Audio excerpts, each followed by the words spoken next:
Okay, first off, I'm sorry for the title. I know it's kind of aggressive, but in America, we're getting a bit bigger. And today I'm going to quickly show you how that's no surprise.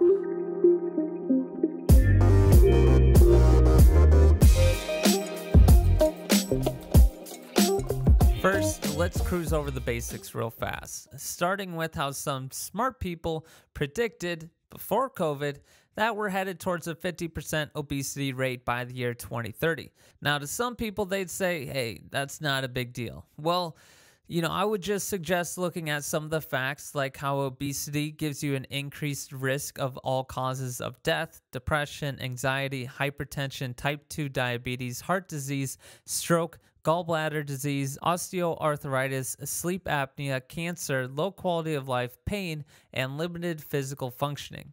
Did I make my point? It's kind of a big deal.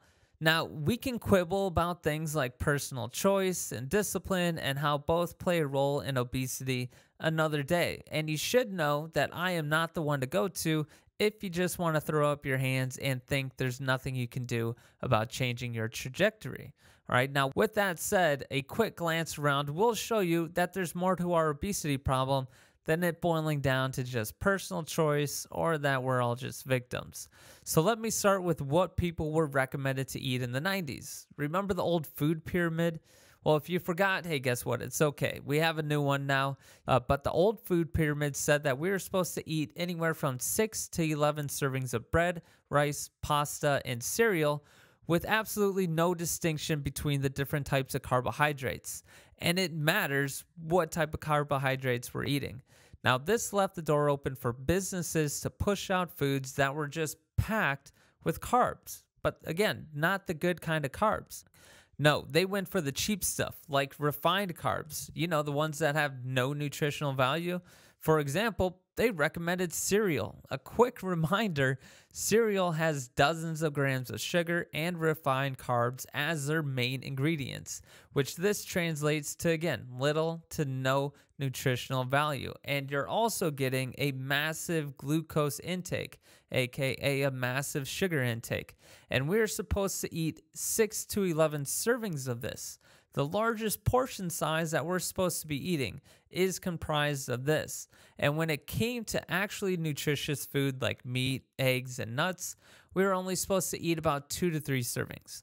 And lastly, they also lumped together all fats, oils, and sweets, and we were told to eat them sparingly. Sweets, yes, okay, but naturally occurring fats and oils, which have now been proven to be a great source of healthy energy for our bodies, not so much. And these were all lumped together. So the food pyramid wasn't really giving us the best advice. Now, I was born in '89, and this is what I grew up on. And this old food pyramid kind of plagues us to this day. And I think it's for a few reasons. One of the reasons is that it's what millennials grew up on. And millennials didn't check back in 2005 when they changed it. And before 1992, the last guideline that was published was all the way back in 1956. So this new pyramid that came about in 1992 with its new science and data that it has accumulated throughout the years gave Americans revised eating habits and food to go towards. All right, now this changed the eating habits of Gen Xers and baby boomers when they saw this new food pyramid. And then millennials jumped on while they were growing up. Then there's also at the same time, more people are watching TV, more programs are being shown on TV, and we're getting more ads from food companies that were buying up all the ad space.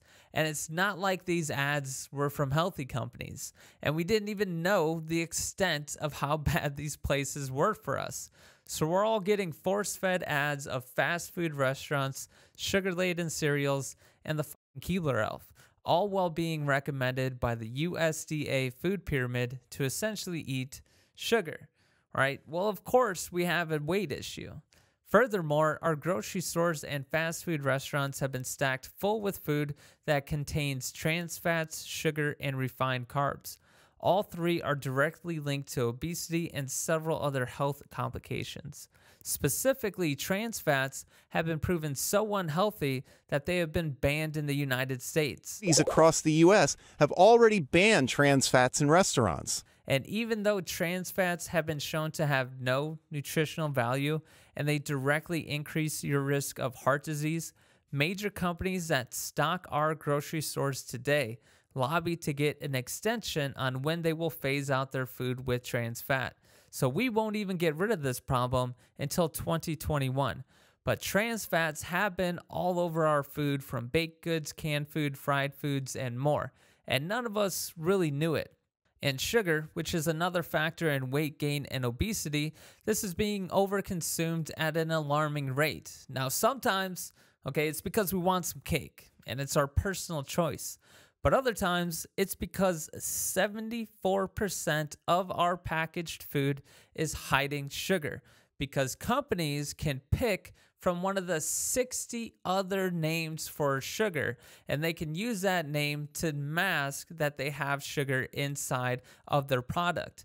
And at the same time, they can also use multiple different names of sugar to, again, mask what's really inside.